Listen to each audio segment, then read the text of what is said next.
Accident ಎಲ್ಲ ಇದು planned ಅಂತ ವಿಚಾರ. ಸರ್ ಈಗ ನಮಗೆ ನಮ್ಮ ಬಾಯಿ ಮೇಲೆ ಕಂಟ್ರೋಲ್ ಇರುತ್ತೆ, ಎಲ್ಲರ ಬಾಯಿ ಮೇಲೂ ನಮ್ಮ ಕಂಟ್ರೋಲ್ ಇರಲ್ಲ. ಆ್ಯಂಡ್ ಎಲ್ಲರಿಗೂ ನೋಡೋ ಪರ್ಸ್ಪೆಕ್ಟಿವ್ ಎರಡು ಇದ್ದೇ ಇರುತ್ತೆ.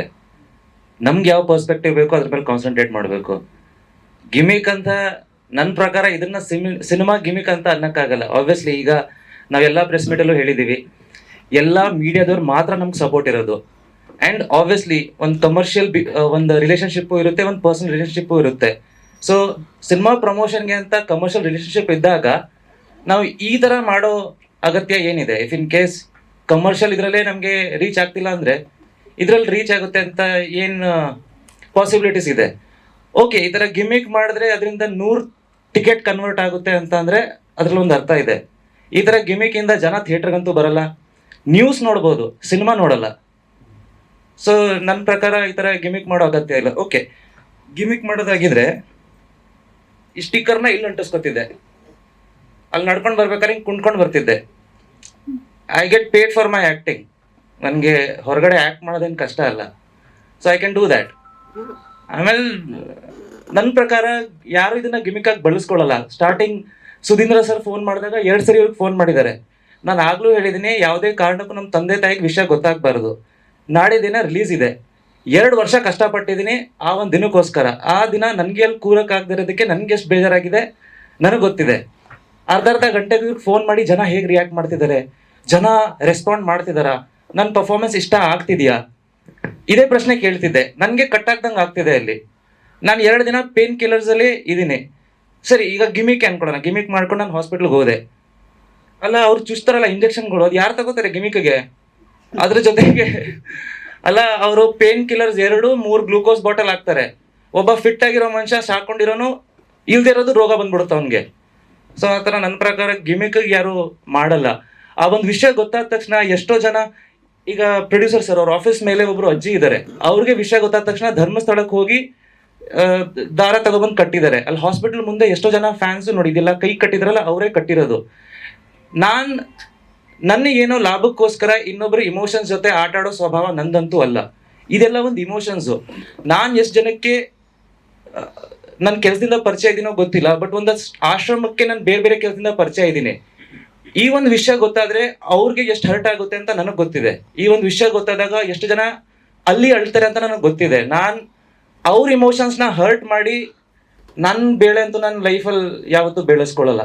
ಆಮೇಲೆ ನಾನು ಬಂದ ತಕ್ಷಣ ಇಲ್ಲಿ ನಿಂತ್ಕೊಂಡು ಎಲ್ಲರಿಗೂ ಥ್ಯಾಂಕ್ ಯು ಏನೇ ಕೇಳಿದ್ದೀನಿ ಅಂತಂದರೆ ಅದು ನಾನು ಮನಸ್ಸಿಂದ ಹೇಳಿರೋದು. ನಂಗೆ ಆ ಗ್ರ್ಯಾಟಿಟ್ಯೂಡ್ ಇದೆ.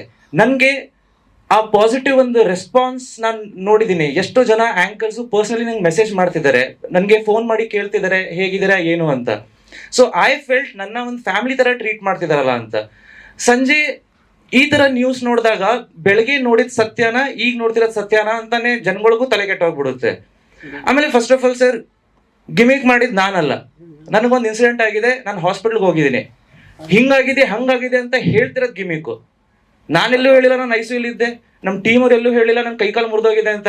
ಅಲ್ಲ, ಒಂದು ಸಿನಿಮಾ ರಿಲೀಸ್ ಆಗ್ತಿದೆ, ಇನ್ನೊಂದು ಸಿನಿಮಾಗೆ ನನ್ನ ತಗೊಳ್ಳೋ ಟೈಮಲ್ಲಿ ಕೈಕಾಲು ಮುರ್ಕೊಂಡು ಕೂತಿದ್ದೀನಿ ಅಂದರೆ ಸಿನಿಮಾ ಸಿಗುತ್ತಾ ನನಗೆ ಮುಂದೆ? ಸೊ ಆಬ್ವಿಯಸ್ಲಿ ಇದನ್ನ ಯಾರೂ ಆ ಥರ ಮಾಡೋಕ್ಕೆ ಹೋಗಲ್ಲ. ಆ್ಯಂಡ್ ನಾನು ಹೇಳ್ತಿಲ್ವಾ, ನಾನು ಇದನ್ನ ಅಡ್ರೆಸ್ ಮಾಡೋಕ್ಕೂ ಇಷ್ಟ ಇರಲಿಲ್ಲ. ನೀವು ಪ್ರಶ್ನೆ ಕೇಳಿದ್ರಿ, ನಾನು ಅದಕ್ಕೆ ಆನ್ಸರ್ ಮಾಡಿದ್ದೀನಿ. ನನಗೆ ತಲೆಗೆ ಹಾಕೊಳ್ಳೋಕ್ಕೂ ಹೋಗಲಿಲ್ಲ. ಅದಿದ್ದೇ ಇದೆ, ಇದು ಫಸ್ಟ್ ಟೈಮ್ ಏನಲ್ಲ, ಸ್ಟಾರ್ಟಿಂಗಿಂದ ನೋಡ್ಕೊಂಡು ಬಂದಿದ್ದೀವಿ. ಒಂದನ್ನ 24 ಹೇಳೋದು, 24 ಜನಕ್ಕೆ 50 ಅರ್ಥ ಆಗೋದು. ಆ 50ಕ್ಕೂ ಪ್ರಶ್ನೆಗೆ ಉತ್ತರ ಕೊಡ್ತಾ ಹೋದ್ರೆ ನನ್ನ ಕೆಲಸ ಇದ್ದಿದ್ದು ಒಂದೇ, ಆ ಒಂದಕ್ಕೆ ಆನ್ಸರ್ ಮರ್ತೋಗುತ್ತೆ ನನಗೆ. ಸೊ ಐ ಡೋಂಟ್ ಥಿಂಕ್ ಅದನ್ನ ನಾವು ಅಡ್ರೆಸ್ ಜಾಸ್ತಿ ಮಾಡಬೇಕು. ಅಲ್ಲ ಸರ್, ಅದು ನನಗೆ ನಾನು ಎಲ್ಲೂ ರೆಸ್ಪಾಂಡ್ ನಾನು ಅದೇ ಹೇಳಿದೆ, ಅದನ್ನ ಬಿಟ್ಬಿಡಿ. ಅವ್ರವ್ರ ಸ್ವಾರ್ಥ ಗಿಮಿಕ್ಕು, ಅವ್ರವ್ರ ಸ್ವಾರ್ಥಕ್ಕೆ ಲಾಭಕ್ಕೆ ಏನೋ ಮಾಡಿ ಎಲ್ಲರೂ ಹೇಳಿಲ್ಲ. ತುಂಬಾ ಕನ್ಸರ್ನ್ ಬಂದರು ಕೆಲವರು, ಅಲ್ಲೆಲ್ಲ ಒಂದಿಬ್ರು ಯಾರೋ ಗಿಮಿಕ್ ಅಂತ, ಅದು ಅವ್ರ ಗಿಮಿಕ್. ಈಗ ICU ಅಲ್ಲಿ ಇದ್ದಾನೆ, ಕೈಕಾಲು ಮುರಿದೋಗ್ಬಿಟ್ಟಿದೆ. ಯಾರಾದ್ರೂ ಅದ್ರ ಏನಾದ್ರೂ ಹೇಳಿದೀವ? ಯಾವ್ದು ಗಿಮಿಕ್ ಹಾಗಾದ್ರೆ? ಯಾರ ಸ್ವಾರ್ಥ ಕೆಲಸ ಮಾಡ್ತಿದ್ದಾರೆ? ಸರ್ ಇನ್ನೊಂದು ವಿಷಯ, ಸುಧೀಂದ್ರ ಸರ್ ನಿಮಗೆ ಸರ್ ಇನ್ಫಾರ್ಮ್ ಮಾಡಿದಾಗ ಕಂಪ್ಲೀಟ್ ಆಗಿ ಮಾಹಿತಿ ಕೊಟ್ಟಿದ್ರು ಅಲ್ವಾ, ನಾನು ಎಲ್ಗೆ ಹೋಗಿದ್ದೆ, ಏನಾಗಿದೆ, ಏನು ಬಂದಿದ್ದು ಎಲ್ಲ. ಸರಿ, ಅದ್ರ ಮಧ್ಯೆ ಡ್ರಿಂಕ್ ಮಾಡ್ತಿದ್ರಾ ಅಂತ ಹೇಳಿದ್ರಲ್ಲ, ಅದು ಗಿಮಿಕ್ಕು. ಯಾರೋ ಆ ಥರ ಹಾಕಿದ್ರು. ಇನ್ಫಾರ್ಮೇಶನ್ ಹೋಗಿದೆ, ಫಸ್ಟ್ ಇನ್ಫಾರ್ಮೇಶನ್ ಏನು ಹೋಗಿದೆ ಅದನ್ನ ಪ್ರೆಸೆಂಟ್ ಮಾಡೋದು ಅಷ್ಟೇ ನಂಗೆ ಅನ್ಸುತ್ತೆ. It's like fair enough. ಅದ್ರ ಜೊತೆಗೆ ಬೇರೆ ಏನೇ ಸೇರಿಸಿದ್ರು ಆ ಗಿಮಿಕ್ಗೆ ನಾನು ಹೊಣೆ ಅಲ್ಲ. ನನ್ನ ಇನ್ಫಾರ್ಮೇಶನ್ ಏನಿದೆ ನಾವು ಅದನ್ನ ತಲುಪಿಸಿದೀವಿ. ಅದನ್ನ ಯಾವ ರೀತಿ ತೋರಿಸ್ತಾರೆ ಅದ್ರ ಮೇಲೆ ನನ್ನ ಕಂಟ್ರೋಲ್ ಹೇಗಿದೆ? ನಾನು ಹೇಳಿಲ್ವಾ, ಸಿನಿಮಾಗೆ ನಾವು ಕಮರ್ಷಿಯಲ್ ಮಾಡಿರ್ಬೋದು, ಬೇರೆ ಯಾವುದಕ್ಕೂ ನಮ್ದು ಆಗಿರಲ್ಲ. ಸೊ ನಾವು ಸಿನಿಮಾಗೆ ನಮ್ಮ ಕೈಲಿ ಒಂದು ಕಂಟ್ರೋಲ್ ಇರ್ಬೋದು, ಏನು ವಿಚಾರ ಹೋಗ್ತಿದೆ ಅಂತ. ಬೇರೆ ಏನೇ ಆದ್ರೂ ಅದಕ್ಕೆ ನಾನು ಮಾಡೋದೇ ಆಗಿದ್ರೆ 4 ವಾರ ಮುಂಚೆ ಮಾಡಿ 4 ದಿನ ಬೆಡ್ಡಲ್ಲೇ ಕೂತ್ಕೊಂಡು ಅಳ್ತಾ ಇರ್ತಿದ್ದೆ. ಆಮೇಲೆ ಆ ಫಸ್ಟ್ ವಿಡಿಯೋ ಏನು ಬಿಟ್ನಲ್ಲ, ಗಿಮಿಕ್ ಆಗಿದ್ರೆ, ಸಿನಿಮಾ ಗಿಮಿಕ್ ಆಗಿದೆ, ಅಯ್ಯೋ ನನ್ನ ಕೈಕಾಲು ಮುರಿದೋಗಿದೆ, ನೀವೇ ನಂಗೆ ಸಪೋರ್ಟು, ದಯವಿಟ್ಟು ಸಿನಿಮಾಗೆ ಬನ್ನಿ, ನಿಮ್ಗೆ ಬಿಟ್ಟು ನಾನು ಆ ಥರ ಏನಾದರೂ ವಿಡಿಯೋ ಮಾಡಿ ಹಾಕ್ತಿದ್ದೆ. ಫಸ್ಟ್ ವಿಡಿಯೋ ಯಾಕೆ, ನಂಗೆ ಏನೂ ಆಗಿಲ್ಲ, ದಯವಿಟ್ಟು ಯಾರೂ ಪ್ಯಾನಿಕ್ ಆಗಬೇಡಿ. ನಂಗೆ ಲಿಟ್ರಲಿ ಆ ಟೈಮಲ್ಲಿ ನಾನು ಹೇಳಿದ್ನಲ್ಲ, ಒಂದಷ್ಟು ಆಶ್ರಮ, ಆಮೇಲೆ ನನ್ನ ತುಂಬ ಇಷ್ಟಪಡೋರು ನಮ್ಮ ತಂದೆ ತಾಯಿ, ಇವ್ರಿಗೆ ಯಾವ ರೀತಿ ರೀಚ್ ಆಗ್ತಿದೆ, ಇವ್ರು ಪ್ಯಾನಿಕ್ ಆಗ್ತಾರ ಅಂತ ಒಂದೇ ವಿಷಯ ನನ್ನ ತಲೆಯಲ್ಲಿ ಇದ್ದಿದ್ದು. ಸೊ ಅವ್ರಿಗೆ ವಿಷಯ ಗೊತ್ತಾಗಬಾರ್ದು ಅಂತಾನೆ ನಾನು ರಾತ್ರಿ ಎಲ್ಲ ಇದ್ದಿದ್ದು.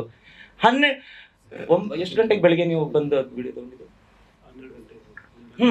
ನನಗೆ ಒಂದು 10 o'clock ಎಚ್ಚರ ಆಗಿದೆ. 12 ಗಂಟೆಗೆ ಇಮಿಡಿಯೇಟ್ಲಿ ವಿಡಿಯೋ ಮಾಡಿ ಹಾಕಿದ್ದಾರೆ. ನಾವು ರಾತ್ರಿ ಎಲ್ಲ ಬೆಳಗ್ಗೆ ಎಲ್ಲ ನೆಕ್ಸ್ಟ್ ಡೇನೂ ಎಳಿಬೋದಿತ್ತಲ್ಲ.